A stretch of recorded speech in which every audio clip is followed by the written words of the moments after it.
Welcome to Disrupt and Discuss with your hosts, E and KayCee. A Blue Shade Ventures production brought to you by It's Just E TV and My Herba by the Fitness Collective. Now, without any further ado, disrupt and discuss. Hey, everyone. Hello. How's everybody doing? Welcome back. Thank you for joining us again on our podcast. I am E, And I'm KayCee. and this is Disrupt and Discuss, or D&D, if you want to call it D. We love that too. We shorten it up for you. We've already done it. But welcome, you guys. Welcome in. Thank you so much for joining us again for another episode in our podcast. And today, what are we talking about, KayCee? We're going to talk about, what is it? Toxic work environment. Yes.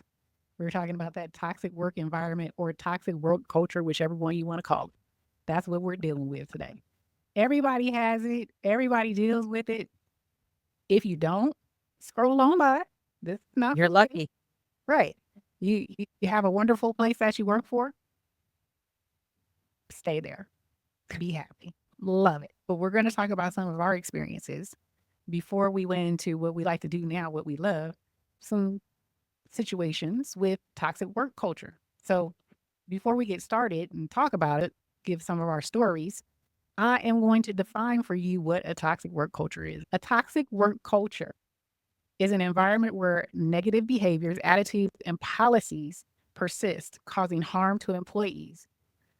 This kind of culture is often marked by a lack of support, trust, and respect, where behaviors such as micromanagement, favoritism, poor communication, discrimination, and unrealistic demands are common. In a toxic work culture, employees may feel undervalued, unsupported, and even unsafe, leading to high stress, low engagement, high turnover rates, and even burnout. That is the definition of a toxic work culture. Maybe some of you have dealt with a couple of these, maybe one or two. Yeah, I've dealt with a few. And one of the things that I noticed that maybe was not the best for me, but the age that I am, I'm not going to just sit there and take it because you're a manager. I'm not Right. going to be mean and rude. However, I'm going to question certain things that didn't make sense. Or if you're a brand new manager in a position that I've been doing for years, and basically everybody comes in trying to reinvent the wheel Right. and try to make a name for themselves. So then when they move on, they can say, hey, I did this and this. Correct. And everybody has got an idea of how you can build a better mousetrap when they're not even the mouse or the one building the trap. Right. They've got this bright idea and they want to implement it, and you're going to make it work. I've had my time with butting heads with managers because of that. So yeah, I definitely agree with that. You always get the new person, or I like to call, I'm gonna call it the new booty. New booty come in, want to come in, and things. You haven't even sat in the seat for a few months, and you're already trying to come in and recreate something that you don't even know if it's ineffective or not, or can right. it just be tweaked a little bit? Why do we have to throw the baby out with the bathwater? Yes. Just because you want points, because you were told you come in here and you make some changes and you put all these implementations out there, and then you have all these wonderful bullet points for your performance evaluation the next year. It's always about coming in, making changes, making adjustments, shaking things up, when sometimes it might not be shaken up so quickly, so abruptly. Oh, definitely. And then what another thing that they do to camp onto that is you don't even have to be doing the job. Right. You don't even, you have nothing. I don't, I just, I wish that companies would take the time to, I feel it goes a long way when the people that this person is going to work with, or this person is going to be reporting into this person, that they would allow them to be a part of the interviewing process. It does happen sometimes. I find it more in startup culture than in the more traditional Correct. company establishments. But I wish that they would institute in bigger corporations. If you're going to be reporting into this person, have some of the people that they're going to be over should have the opportunity to interview this person and see, is it a match? Oh, I agree. I just feel that that's missing in a lot of cases, and they get thrown in and there's a lot of shakeup because there's personalities that don't necessarily mesh well. And you're not going to get along with everybody. I'm not saying it has to be perfect, but at least you should have the opportunity to know who you're going to be dealing with and have some say in it. Oh, I agree wholeheartedly. And I know they're not going to agree to this as well. But when it came time to reviews, now some companies you do, so I'm not saying all, but sometimes you want to be able to review your manager Correct. because, they're making sure that they're doing what they need to do to be reviewed by their superior. Right. However, the people that are reporting up to that person, they never get to review that person. Right. So, And without repercussion. well, yeah. Right. Because I think some people wouldn't be comfortable with some folks is gangster and they will look, this person I'm reporting into has done this and I feel da da da da. But there's some people that are scared to say what they truly want to say for fear of repercussion. But I feel it's a great idea. And that is something that would definitely happen. If you have somebody that is that way, yeah, they're going to do it. But here's the thing, they're going to do that to you regardless. It is your time. Right. So, Exactly. and if you come out as weak, then you might be the first pickings. Would you say a toxic work environment also deals with poor leadership, comes from poor leadership? It would go under the heading because there's a lot of times I'll even tell my husband when he's talking about things that go on at his job. And it's like, this person is over here being a micromanager. They're doing all of this. Chances are they ain't running shit at home. Right. So they got to feel that they are doing something. So they're taking it out on the people that report up to them. So they feel that they're getting that gratification that they don't get at home. Right. But again, I'm just speaking from a manager that I had. Now, I knew for a fact that was the only male in the house. The rest were a bunch of daughters and a wife. Right. So basically, they were henpecked. Right. So then when you come to work, you got to feel as though you aren't. Have some type of control. Right. I do agree with that. I think that they should have some type of like managerial training, which again, some places do. I'm talking about it should be toxic work environment. mandatory. It should be mandatory yearly. Exactly. They should have some type of training. Like it goes a long way when companies invest in L&D, which is learning and development, because it definitely plays a part in, you should never stop learning. You should always be comfortable with learning the new things, new styles of management, new styles of leadership, new styles of supervision. I think it goes a long way. I know for me, I never worked well with micromanagers. And so how I funneled through, got a couple of micromanagers in my lifetime, and it did not go well. I ended up leaving positions. And so I started adding it into my interviewing process to where I interviewed my manager. Most people are like, duh, you're supposed to.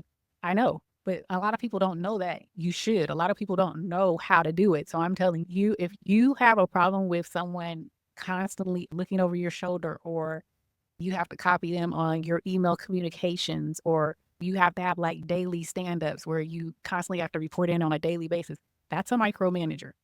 If you don't work well in that type of environment, then you should interview. When you look for your next job, you should ask, what is your management style? And I know that's something that people say, well, I ask that all the time, but you should ask them, what is your management style? Can you give me an example of you in the work environment? If I was to report to you, what is a day in the life looking? What is a week in the life looking? What is a month in the life looking? And if they can't answer that, or they feel uncomfortable about answering that, that's probably somebody you don't want to work for.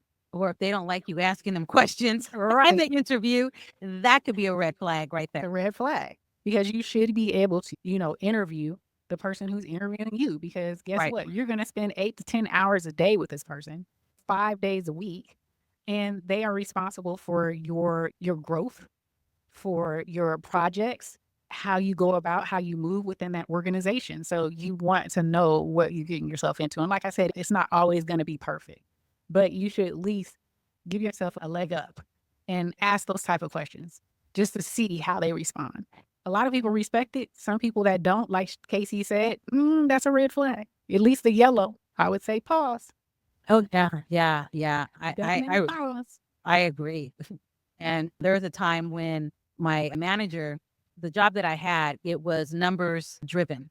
So you had to have a certain amount of items done within a certain amount of time. It was recruitment. So that's when I say numbers driven. Right. And so my manager had brought me into the office, and they're always trying to basically pit you against somebody else. So they'll say, oh, well, E did such and such. Okay, well, her territory is different than mine. So Right. chances are my numbers would either be more or less, depending on the situation. Right. So as the conversation went on, at the end of the conversation, I noticed that he was bringing out this piece of paper and he was signing it. And I'm thinking, oh, okay. And so then he wanted me to sign it because based on this conversation. And I'm like, yeah, no, Right. I'm not signing. Do you want to be considered insubordinate? I said, I'm not signing it. Well, I'll just let the whoever at that time know that you didn't sign it. Well, they'll figure it out when they don't see me signing it. And I told him, I said, it's my God-given right to sign or not to sign. Correct. And I'm like, no. Right. And it would piss him off to no avail all the time. Right. Exactly. And KayCee and I come from the HR human resources side. So we kind of know you don't have to sign. That's another thing. Relating, you don't have to sign it. You can politely say, I'm not going to sign. And you can also let them know, but I will, based on the information, you can also write your rebuttal to it, your response to what has been provided to you. And you can put that in your file or within your And you can documentation. also request to see your file. Correct. You can. So don't let, it shouldn't be that way. And like I said, if you have a great work environment, kudos to you. But for those who are in a toxic work environment to where you just hate your job, these are some things that, can help. I'm not going to say it's going to make it better. However, it will help you in the long run. In my personal opinion, it'll help you in the long run. You have to look for something in the future, knowing that definitely interview the interviewer. Yes. And you don't have to sign any type of reprimand or any type of information that they say, oh, I'm just documenting this and we just need you to sign. No, you don't have to sign it. It's fine. And you can write something in response to why you chose not to sign it and what your experience is and have them put that in the file along with it. And that also goes for your review. Exactly. They'll say, oh, well, we can't give you your increase. Yes, you can. I'll just write something alongside it.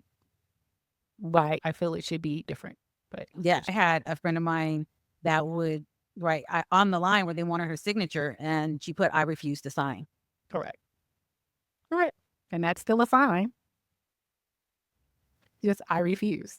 So yeah, you just have to, there are things you can do. And hopefully this helps you guys a little bit. We talked about micromanagers and me not liking them. I've also had a manager with poor communication style. And that person, I used to go into the office and I think they were dealing with some things at home, right? They had some issues at home, personal issues where I didn't think that they were 100% there all the time, meaning mentally, to give any type of insight. And I came into the position, I was new. Even though you're new in a role that you've done prior somewhere else, you still require some type of training when you go to a new establishment. And this person, they did not want to give me certain information, or they felt that I should have to go and look for it. I'm like, you need to give me the lay of the land a little bit, foundationals. As first, give me some things. I shouldn't have to, seek and find every goddamn thing, right? That's just ridiculous. Seek and you shall find. I shouldn't have to go into work, seek and you'll find. Right. There's some things that you need to give me first off to start me out on my way so I can have some type of production. Yeah, it's not going to be 100% at first because I'm learning the company, but there are some things that I should have. I should know how to get to. I shouldn't have to go to someone else when I'm reporting into you. Man. Yeah. Those type of people, the poor communication or the lack of wanting to be responding, but wanting me to respond immediately, but you take a day or so to get back to me, but you want something immediately. I'm like, I'm sorry, but if you email me, I have at least a few hours, if not the next day, before I need to respond. Unless it's Right. something urgent, if you put urgent, and Right. not everything is urgent. You The need to define parameters of urgent. the many days I would come in the morning and all those red flames in my email. Those red flags, Oh, urgent, urgent. for that. Yeah. After a while, you become desensitized to that. Right. No, because chances are you forgot to ask me something and now it's become an issue Right. or it's urgent. So it's urgent for you because you didn't do what you were supposed to do. I had, what's another one that you dealt with? We dealt with micromanagement, poor communication, any type of unrealistic demands or unsupportive, unsafe. Well, not so much unsafe. It goes back to the manager not really understanding your job because, again, within HR and you're processing requisitions, for example. Oh, well, it should only take you 5 minutes to do this one. So then your numbers, if you take all this, divided by this, times that, your numbers should be a lot higher. Well, in a perfect world, if a requisition came through and the manager did all of what they were doing when they Right. submitted it, I didn't have to call you to confirm this, that, and the other. You're right. And not to mention, job descriptions change along with union rules if it's a union position. You better check all that because if a position gets posted incorrectly, for example, Yep. they want to know who posted it. Yep. Yep. And the ripple effect with all of that would have been, okay, you go on and you find the applicant, you put them in the job and come to find out I didn't post it correctly. Yep. You have to rescind that job Yep. because the applicant no longer can have that job. Yep. Because it was done incorrectly. Like, say, for instance, union versus non-union, OFCCP compliance, posting the job. UHW. So now you're holding me. And again, I do realize that there's time constraints and things need to get done. But when you're going to tell me that it takes me about 5 to 2 minutes to process a requisition, it's like, yeah, in a good day, maybe. Right.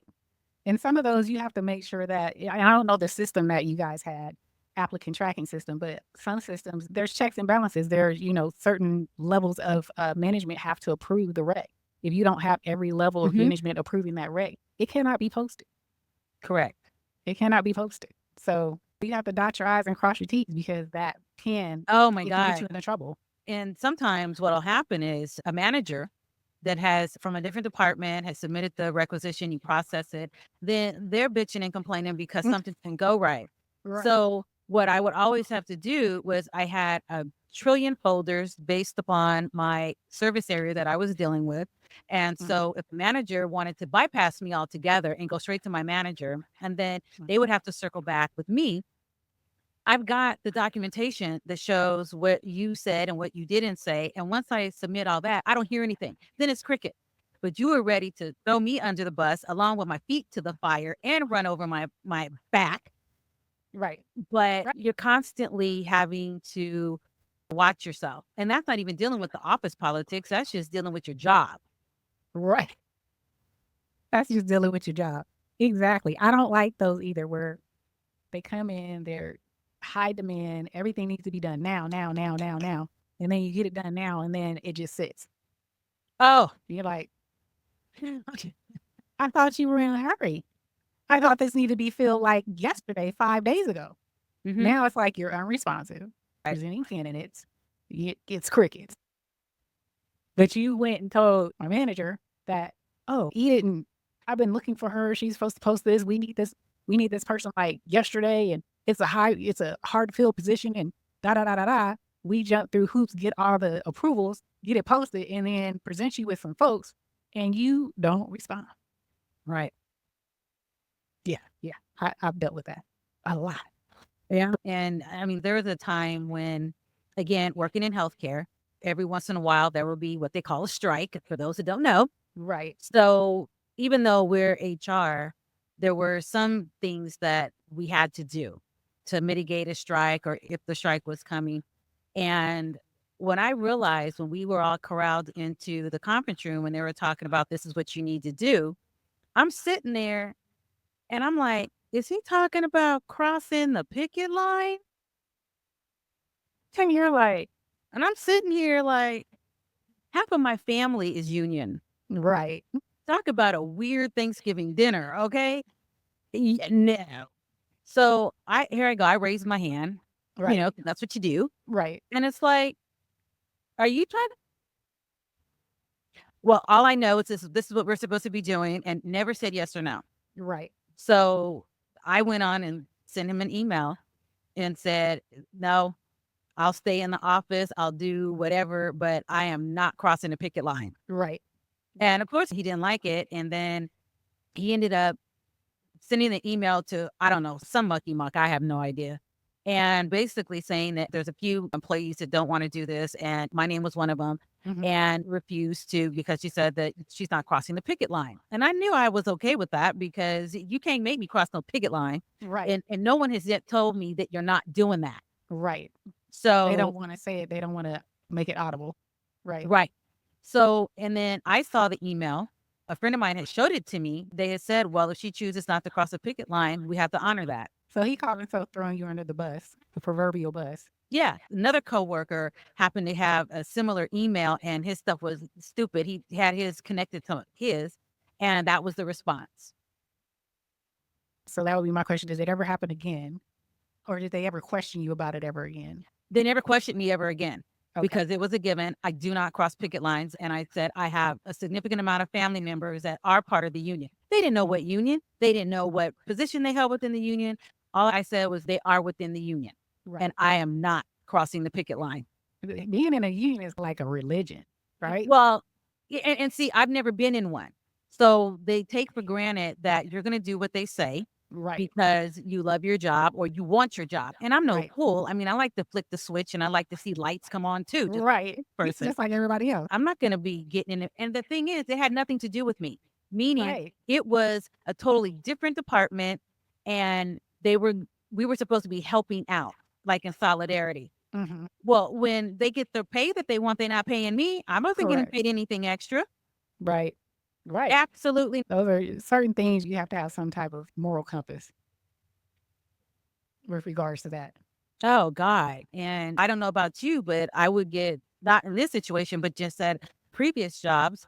And let me stop by saying that my work experience hasn't been really bad that much, but there are times that when it is, Yep. it makes up for all the times that wasn't.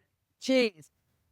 But yeah, there was one particular different situation. It was a job that I had, and I was getting ready to go out on leave anyway. Mhm. I would wake up in the morning and literally throw up, knowing that I would have to go to that job. Yep. What was it about the job that made you feel that way? Well, first of all, I'm an empath. So am I. So I feel everything. So when I walk into a place, if the tension is thick, I can feel it. Yep. But again, I don't hang in cliques, first of all.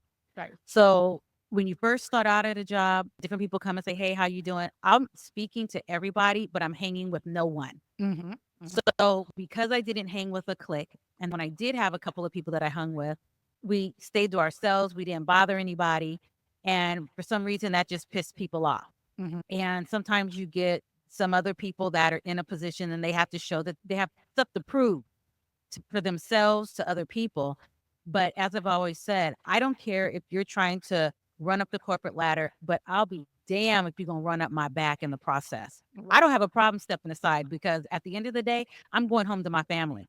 Right. This job just keeps the lights on. That's Keeps the all lights it on. does. Exactly. Some people think it's a fucking religion. They Right. go there. It's just like they live, breathe that stuff. You think about that. How do you respond to a lot of folks? I like that you said that. How do you respond? Because a lot of people, they want you, like the newer types of corporations, like I want to say big tech. I'm not going to name any. I'm just going to say big tech, Silicon Valley, where they give you every amenity. You have dry cleaning, you have international food, you have bicycles, scooters, basketball court, cleaners, you have a massage chair, you have go get a massage. They make it to where you want to live there. We're your family. We're your family. That's your why real they get family. the young kids. That's why they get them. Because if I see that, they didn't have all that when I was coming. You were talking more or less towards the .coms back when it was like the heyday. I get that because they were trying to make a business work. But an established business that basically is your home, that's if I were to go looking for a 9 to 5 now, which is not really 9 to 5, it's like what, 24/7. Exactly. But if I were to look at that and somebody was saying, oh, these are the amenities that we get, Personally, I would run for the fucking hills, because Right. what that tells me is that you expect me to live there. You Live expect there. me to not have my own life. You want Yep. me to be there. You don't need to worry about washing your clothes or washing your ass, because Right. you know, there's a cleaner. You Here's have a a gym, a full-on gym, yeah. everything. The cafeteria has international. Everything. No, that is not my station in life to do that. Right. Right. I truly believe it's for either younger folks or people who don't have a life. They don't have any family. They don't have any type of no children, anything like that, to where they're okay with that. I used to think that was a cool thing, but again, I didn't have a family. I Yeah. didn't have a family back then. And I was okay with doing extra hours and getting paid overtime and double time. But it got to a head to where I was like, this is not healthy. Yeah, you're right. I mean, when I would do overtime, I would say I could come in early, but I can't stay late. My Right. mind shuts off at a certain time. Right. And then that became a point where if I were to, when we were going to a different computer system, so we had to do a couple of hours on the weekend, that's can't do that, because I guarantee you by Tuesday, I'm calling in sick. I am Right. not, no, I cannot be in that office. And as much as I like you, E, I don't want to see you a week. Correct. Correct. I agree. It gets to the point of that's just overkill. And then for the overtimes and the double times, that's your non-salary people. How they get you on salary, you don't get paid overtime because you're making X amount of dollars. You're exempt, right? And I got to the point of exempt, so I'm not getting paid for all of that. But you get your perks and your bonuses, so your Yep. annual bonuses and things like that. So they get you with the annual bonuses. If you make your numbers. If you make your numbers. Exactly. And then obviously being exempt, you don't necessarily have to do a full 8-hour day. Like if you need to leave for an appointment or something, you need to leave 2 hours early. If you got paid, if you only did 5 to 6 hours, you still get paid 8 hours. So being exempt, they get you with that type of stuff, but you still have to do a lot of work. A lot of times you're working over the weekends, trying to make sure that things are set for Monday. If you're in a certain type of position like I was, sometimes a hiring manager or an executive would slack you on the weekend saying, I want to extend an offer and you got to do it. Mhm. You're not getting paid extra for that. You just get the little kudo on the back. Yeah. She was Yeah. there when you slacked. That's why I started turning that sucker off. So, yeah. I'm off. My question is, okay, the 2-week notice, Mm, if you're leaving. My philosophy on that is yeah, I don't. I think I've only done it once my entire life. It is purely a courtesy. And if you weren't treating me right and I'm leaving, I mean, one time I was out on leave and I was like, I ain't coming back because I got another job. No. Right. You know, some people, oh, I'm sorry. Oh, no. Keep going. Keep going. Well, different people will say, well, you want your references, you want this. Trust me, I got my references. Right. It's somebody else within that organization, not necessarily that department. Right. You know, I know people that have gone to lunch, come back, their computer password no longer work. Come to find out, they were escorted out. They didn't know till the end of the day. Yep. You want to give that 2-week notice. No. And the department I was in, they didn't do this to me, but a lot of people have put in their notice. The manager had said, oh, well, can you stay maybe an extra 2 weeks? So we're talking a month. You're stopping me from leaving so you can hurry and get somebody in. Right. Absolutely not. I agree with you. I was one of those people, I did give notice all the time until the first time I got laid off. And when you get laid off, it's usually sudden. They don't make you aware until the day of, and your stuff gets cut the heck off. And then all of a sudden, you get some type of email. You've been da da da, and you're a part of a reorganization, so to speak. When you get something like that, when they let you know that all that you did don't mean skit.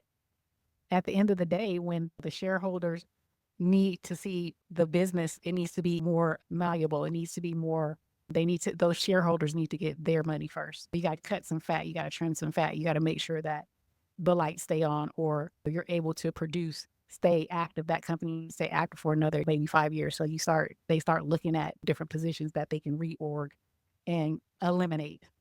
Yeah.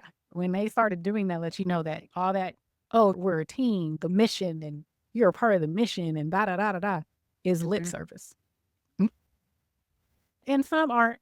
Again, we're not talking about every company. We're just talking about some companies that we dealt with. So you have to, when it comes to that, yeah, I don't owe you that anymore, because if you can let me go at the drop of a dime, but I need to give you 2 weeks, no, I don't think so. Yeah. Yeah. It's for you to stay there until they still don't do anything, No, because there's people that have left and then they just dissolve they their just want you to position altogether. transition your work, make sure that Mhm. this get done. Okay, I need you to tell me how to do this, and da da da da da, and vice versa. When they're letting you go, they make sure that they're getting all this stuff in line. So when they let you go, that stuff is already taken care of. They know your job. They know what you have to do because they've already done it. They backdoored and gotten that information. Absolutely. So that's why I say, me knowing what I know, and I've been out there long enough to where I would definitely be interviewing the person, but then I would come across like, ooh, I don't think we want her. And again, I'm not this bitch that walks through the room, but I'm also a Right. realist on what things look like and how people Correct. act. So you're Correct. going to be on your best behavior when we're sitting in a damn conference room and you're only going to be there for 30 minutes. Tell me a time when there was an No. obstacle. No, no. How about you tell me what really happens in this job? How do you really react to people? And the other thing that I can't stand is you're in a job, and if you're even looking within the organization. Mm-hmm. So people talk. So, there's only so much you can keep secret at that point. But if you don't care for me and I don't care for you, and E, you're looking for a job, why am I going to sabotage that to keep you in my department?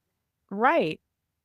My thing is, I don't want you in here no more than you want to be in here. So I'm going to give you a rave fucking review to get the hell up out of here. Out. But tell me this. We have talked about this a lot. How do you survive in a toxic type of environment? What would be your key thing? I personally just kind of stayed to myself. And again, it's not really, that's just how I am, period. But then Right. that doesn't always work well for you. If you're looking to move up, hobnob, the fact that you don't do that, that Mhm. can actually shoot yourself in the foot. It will shoot you in the foot. Yep. But at the same time, I know me, and I knew that didn't want to be. What really got me, I'm going to get back to that, but what got me, because I would take the subway. I don't know where a lot of you people are located, but in California, Yeah, we call Bay it Area Rapid Transit there you System. go. Bay Area Rapid Transit System. Yep. And one day I was sitting on the train at one of the main transfer stations. I'm watching people go up the escalator, go down the escalator, run out of our train, across the platform to another train. And I'm sitting here and I'm like, this can't be my fucking life. I cannot stand this shit. I'm sitting here and I'm just looking at people like ants. It's like this dance that everybody is doing. Mhm. And I knew that to get up to manager, all the funky titles, they love giving titles, whatever that was, I didn't want to do what it took to get there. Because again, a lot of the people, not all, but a lot of the people, a majority were men. Some were women that thought they were men, in the sense that, hey, I'm just as good as you. I'm going to show you. I'm going to prove to you. And sometimes that's more dangerous than dealing with the actual male themselves. And Right. I wasn't doing that. I wasn't going to try to fight you over this policy versus that policy, this habit. This is not my company. Right. So I I'm agree. going to help somebody else's dream without doing my own dream. And Right. and that's when I say, I'm going to go to work. I'm going to come home. I didn't get involved in the office politics. I'm sure there were, but I was so disconnected from that part of it. I wanted to just do my job and go home. Basically what I did, I stayed to myself. I So had you set friends that, boundaries. yeah. Oh, definitely. And I remember one time my manager had come over. He was still new, and he came over and trying to meet everybody and get a feel, that corporate feel. And I wasn't trying to be funny. I was just very serious. I said, my goal is to have you not come into my cubicle, because that means that if you're coming into my cubicle, either something went awry. Not necessarily something wrong, but there's something that you need to question me about. But if I'm doing my job and everything goes smoothly, there's no reason for you to be in here. And he's, oh, okay. And plain and simple. I agree with that. I agree with all of that. I would say for me, or I would tell people, one of the ways to avoid a toxic work environment or survive it is to, depends on what you're looking for. So if you are looking to remain there and possibly move to somewhere else, then I would say concentrate somewhere else, like a different department. I would say concentrate on your own metrics, your own personal growth. Make sure that you put you first and know what your expectations and try to meet those expectations without any issues if you can. Like what KayCee is saying, set your own boundaries. But in setting those own boundaries, if you set those boundaries and not necessarily interact a lot with a lot of people, but say hi, be cordial, Right. but set your boundaries. But know if you have a desire to stay within that company because it's a good company, it's just you got a sucky ass department, right? Concentrate on your personal growth and do that so you can go somewhere else. Also, if they have learning and development, that's a great way for you to get skills. If they offer that within that organization, that's an easy way without having to go to a college to get something. They offer certifications or things within that environment where you can take those things, hone in, improve your skills to go into a different department. And believe it or not, internally, that helps you. Because as in HR, we're going to look at internal candidates first. And if you have done some things to improve yourself, to go to the different to the next step within a different department, that's a plus for you. I would say focus on those things to survive. Also, you want to look at not just doing that. Don't try to overstep. Just control what you can control. Don't let it stress you out. I know we gave you some horror stories, but That was the title. right. That's what it was for. So just keep that in mind as well in order to survive within that toxic environment. And my last one is, if it's so dang toxic, girl or guy, plan your exit. Start looking. If you don't feel that you even want to stay within the organization, guess what? Start looking. You don't stay unhappy. You don't have to be unhappy. Look for another opportunity. The place where you are or where you left. Nope. Never do that. You don't want to, bash the place to the new place. So when they're asking you, well, why did you leave? Stay away from, oh, it was a toxic culture. Oh, my manager hated me. Oh, never do that. Never do that. You want to come with something different. You were looking for a new environment, a new opportunity. I'm grateful for the opportunity that I had there, the people that I worked with, the company as a whole. But I felt that I outgrew that place or I outgrew that space. Say something positive. Do not bash the company that you left. You never know who knows who. Correct. And even though in California, they technically, if they did a reference, they can't say anything negative, but There's ways around that. Exactly. They know how to get around that, ask the right types of questions. Well, I'd rather not say because I can't say anything bad. If they're saying that, obviously there's something there. Exactly. You guys, I hope you enjoyed this conversation. It was like therapy for me. I don't know about you, KayCee, but it's kind of like therapeutic. I'm over it. You over it? I'm over it. It was therapeutic for me. Hopefully you guys enjoyed this topic, dealing with toxic work culture. Hopefully we gave you some indicators of how you would know you're in a toxic work environment, and then hopefully we gave you some solutions to how to maneuver or survive in a toxic work culture. Let us know in the comments what you thought of this topic. We love to hear from you always. We enjoy it. And we will see you in the next one. And KayCee, do you have anything to say before we leave? No, just trust your gut. If you know something is shitty, it's probably shitty. If it smells like it, looks like it, that's what it is. All right, you guys. We'll see you in the next one. Take care. Bye-bye. Tiki Barber here. I remember those grueling practices, pushing through fatigue and striving for greatness. Well, that's the same dedication My Herba puts into their supplements. They understand the body's needs. My Herba takes a holistic approach to wellness. Whether it's their CMOS, immune defense, or even sleepy time, they have an option for you. Let My Herba make the best you with code BARBER10 for 10% off at thefitnesscollectif.com.